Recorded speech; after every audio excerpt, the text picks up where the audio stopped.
as well, because those may be loose. That's the very first thing you're gonna do.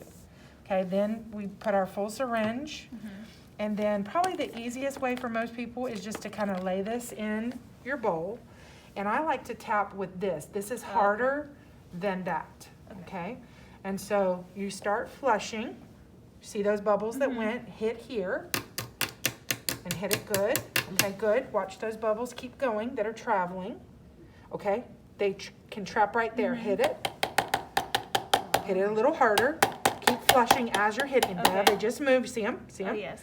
Okay, keep flushing. Keep hitting. All right, move on down to this area. Keep flushing. Okay.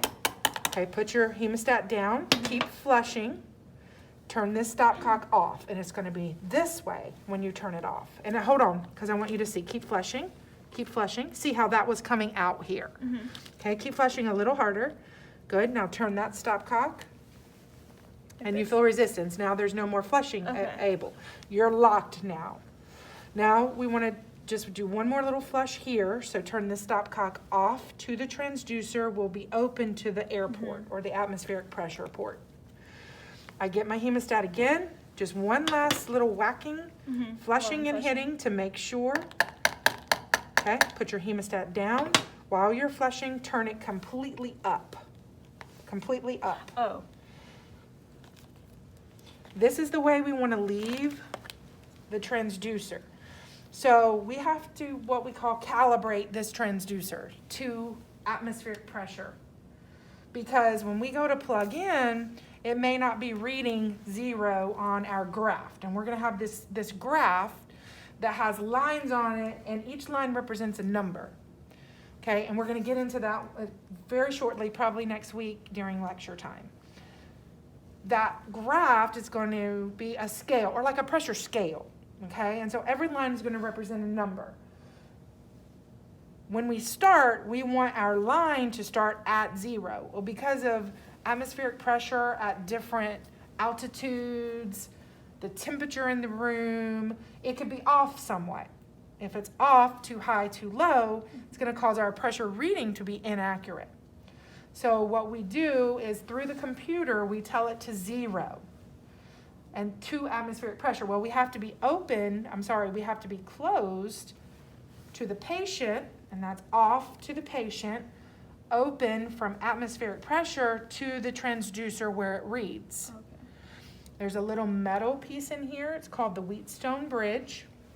And there's little wires. Those wires are connected to this cable. This cable gets connected to a cable that's in the computer system. All right, and that force of contraction travels through, hits that, the electrical converts it to a waveform so we can actually see what's occurring with each pressure contraction, with the contraction and the relaxation. Contraction and relaxation, okay? Once we've zeroed to atmospheric pressure, then we turn where we could read from the patient.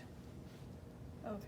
So now, if we were turned this way, we were connected to a catheter that's in the patient's body, we would read, follow that line. We're open, open, but closed, so it won't go that way. It's going to go down this tubing, down until it hits.